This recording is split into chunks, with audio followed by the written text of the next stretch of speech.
Da Stille, meine Damen und Herren, ich bin Sonam Tamo und herzlich willkommen zu Tibet diese Woche, den wöchentlichen Nachrichten dieser Woche zu Tibet, seiner Heiligkeit Dalai Lama und der tibetischen Zentralverwaltung. Schauen wir uns als erstes die Schlagzeilen an.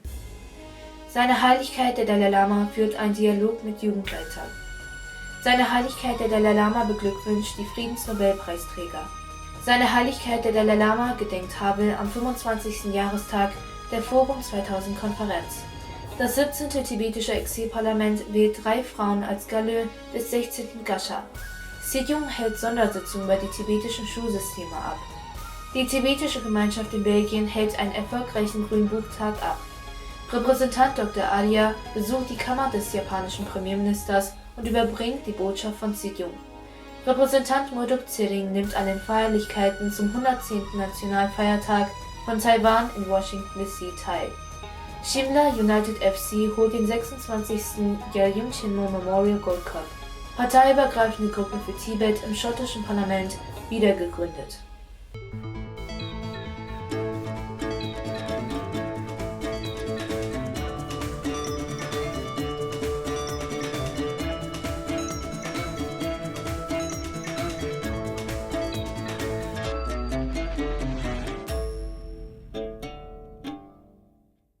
Am Freitag dieser Woche hielt seine Heiligkeit der Dalai Lama einen zweitägigen Dialog mit Leitern der Jugend aus konfliktbetroffenen Gebieten der Welt ab. Bei der Eröffnung des Dialogs brachte seine Heiligkeit der Dalai Lama seinen Optimismus für den Frieden in der Welt zum Ausdruck und sagte, dass die Erziehung junger Menschen zur Praxis des Mitgefühls der Schlüssel zur Förderung des Weltfriedens, der Gleichberechtigung und der Konfliktlösung sei. Der Dialog mit dem Titel Mitgefühl, Erziehung und Gleichheit wurde vom US-Friedensinstitut organisiert, das 1984 vom US-Kongress gegründet wurde, um Konfliktlösung und Prävention weltweit zu fördern. You see, mentally do not want to harm other, even including animal. So that kind of mental attitude very important. So now the non-violence, not only according to religion, but use common sense, then non-violence is very important and very relevant to this world. In den letzten 4 Jahren hat die Institution Jugendleiter aus Konfliktgebieten zusammengebracht, um Rat und Anleitung von seiner Heiligkeit dem Dalai Lama zu erhalten. Am Samstag vergangener Woche gab seine Heiligkeit der Dalai Lama den taiwanesischen und chinesischen Schülern auch eine Unterweisung über Dzongkhapas Lob des abhängigen Entstehens. Seine Heiligkeit der Dalai Lama gratulierte Maria Ressa und Dmitri Muratov am Freitag letzter Woche zur Verleihung des Friedensnobelpreises 2021. The Norwegian Nobel Committee has decided to award the Nobel Peace Prize for 2021 to Maria Ressa and Dmitry Muratov for their efforts to safeguard freedom of expression, which is a precondition for democracy and lasting peace. Seine Heiligkeit drückte seine Freude darüber aus, dass der Friedensnobelpreis den beiden Journalisten für ihre Bemühungen um die Verteidigung der Meinungs- und Pressefreiheit auf den Philippinen und in Russland verliehen wurde. Seine Heiligkeit der Dalai Lama erinnerte an Präsident Václav Havel anlässlich des 25. Jahrestages der Forum 2000 Konferenz in Prag vom 10. bis zum 12. Oktober. Like past, many great teacher, but the teacher themselves, mostly passed away. But their teaching still continue. So similarly, the President Havel's, you see, the thinking about also the well-being of whole world.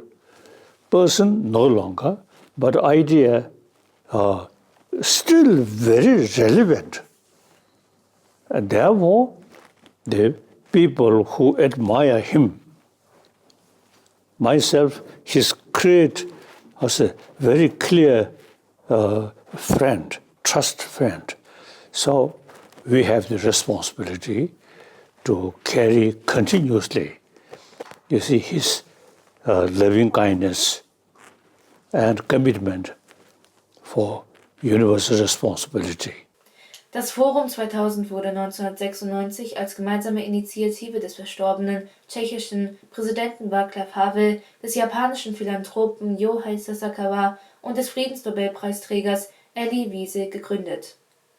In der ersten Sitzung des 17. tibetischen Exilparlaments wurden 3 von Sidjung Bemba Tsering nominierte Frauen als Galön des 16. Gasha bestätigt. Die 3 Frauen Gasu Döma Gyari, Chisu Tarlam Döma und Norsin Döma wurden am Montag dieser Woche in einer Mehrheitsabstimmung mit mindestens 50% Zustimmung im Plenum des tibetischen Parlaments als Galön bestätigt. Das 17. tibetische Exilparlament trat am Montag dieser Woche mit dem neu gewählten Sprecher Khenpo Sonam Denbil und der stellvertretenden Sprecherin Döma Tsering zu seiner ersten Sitzung zusammen. Auf Anraten seiner Heiligkeit des Dalai Lama am Mittwoch vergangener Woche beschlossen die gewählten Parlamentarier, sich an den Rat seiner Heiligkeit zu halten und legten den Eid gemäß der tibetischen Charta ab. Auf der Parlamentssitzung verpflichteten sie sich, die politische Frage Tibets friedlich zu lösen, die Menschenrechts- und Umweltkrise in Tibet zu beheben und das Wohlergehen der Tibeter im Exil zu überwachen.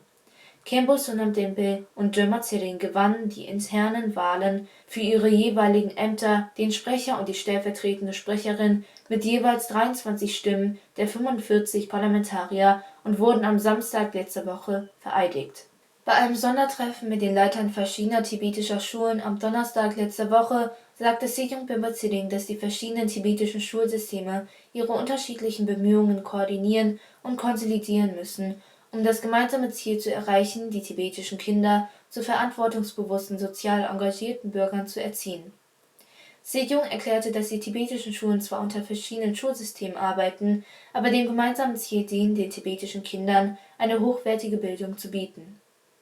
Bei den ganztägigen Treffen mit den Leitern der tibetischen Schulsysteme, einschließlich der Tibetan Homes Foundation, des Tibetan Children's Village und der Sambuddha Tibetan School Society, wurden die Empfehlungen der verschiedenen Schulleiter zur Zusammenlegung tibetischer Schulen, zur Übertragung der CTSA-Schulen auf die STSS, zur Einschulung tibetischer Kinder in tibetischen Schulen sowie Vorschläge zur Bereitstellung von Lehrern aus dem TCV, zur Unterstützung der STSS usw. erörtert. Sidjung Bemba Tsering war am Dienstag dieser Woche als Ehrengast zu einem Gala-Dinner anlässlich des 50. Gründungsjubiläums des tibetischen Jugendkongresses, einer der größten tibetischen Nichtregierungsorganisationen im Exil, eingeladen. Der Hauptgast des Empfangs war seine Exzellenz Sri Rajendra Vishwanath Arlekar, der ehrenwerte Gouverneur von Himachal Pradesh.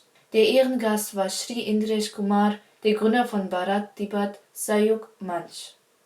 Der belgische Verband der tibetischen Gemeinschaft veranstaltete am Samstag vergangener Woche einen zweitägigen Grünbuchtag in Antwerpen, der am stärksten von Tibetern bevölkerten Stadt Belgiens. Das Ziel des Grünbuchtages ist es, sicherzustellen, dass alle in Belgien lebenden Tibeter ein Grünbuch besitzen und die CTA durch die gemeinsamen Anstrengungen und die Verantwortung aller Tibeter erfolgreicher werden. Der Repräsentant des tibetischen Büros in Japan, Dr. Tseon Yabo Arya, besuchte das Amt des japanischen Premierministers Kishida Fumio im Parlamentsgebäude und überbrachte am Montag dieser Woche die Glückwunschbotschaft von Sidjung Bemba Tsering. Sidjung Bemba Tsering drückte seine Anerkennung für das Versprechen von Premierminister Kishida aus, einen Berater zur Überwachung von Menschenrechtsfragen in Asien zu ernennen, und dankte der japanischen Regierung, dem japanischen Volk für die Bildung der größten parlamentarischen Unterstützungsgruppe für Tibet.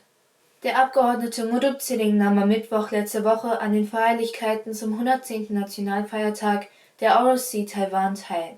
An der Veranstaltung nahmen führende Vertreter des Kongresses, Botschafter und Diplomaten, Vorsitzende von Nichtregierungsorganisationen und prominente Persönlichkeiten aus Washington D.C. und Taiwan teil.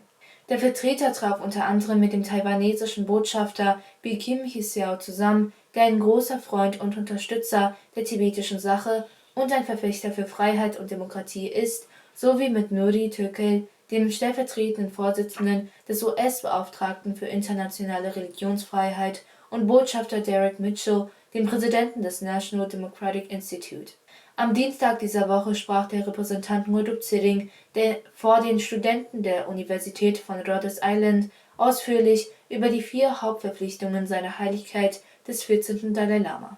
Zum ersten Mal gewinnt der Shimla United FC den 26. Yelim Chimu Memorial Gold Cup, nachdem er TCB Bir United mit 3:2 besiegt hat. Das Endspiel wurde am Dienstag dieser Woche auf dem Gelände der Tibetan Nehru Memorial Foundation School in Dehradun, Clement-Town ausgetragen.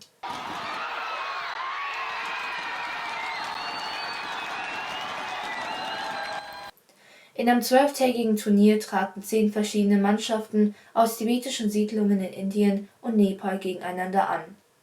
Beim 26. Yelim Chimu Memorial Gold Cup wurden insgesamt 27 Spiele ausgetragen. Der Sieger des Turniers erhielt ein Preisgeld von 1,5 Lakh Rupien, der Zweitplatzierte 1 Lakh Rupien. Neben dem Preis für den Sieger und den Zweitplatzierten ging der Preis für die beste Disziplin an Bhaunda Pudawalla United. Der Preis für den besten Torwart ging an den Torhüter von Shimla United FC, während sein Mannschaftskamerad Rinche Sangbo als bester Spieler des Turniers ausgezeichnet wurde.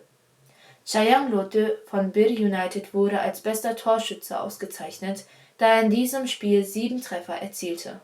Die parteiübergreifende Gruppe für Tibet im schottischen Parlament wurde am Freitag letzter Woche nach den schottischen Parlamentswahlen im Mai 2021 neu gebildet. Die Fraktion hielt ihre erste Jahreshauptversammlung ab und wählte die 9 Mandatsträger.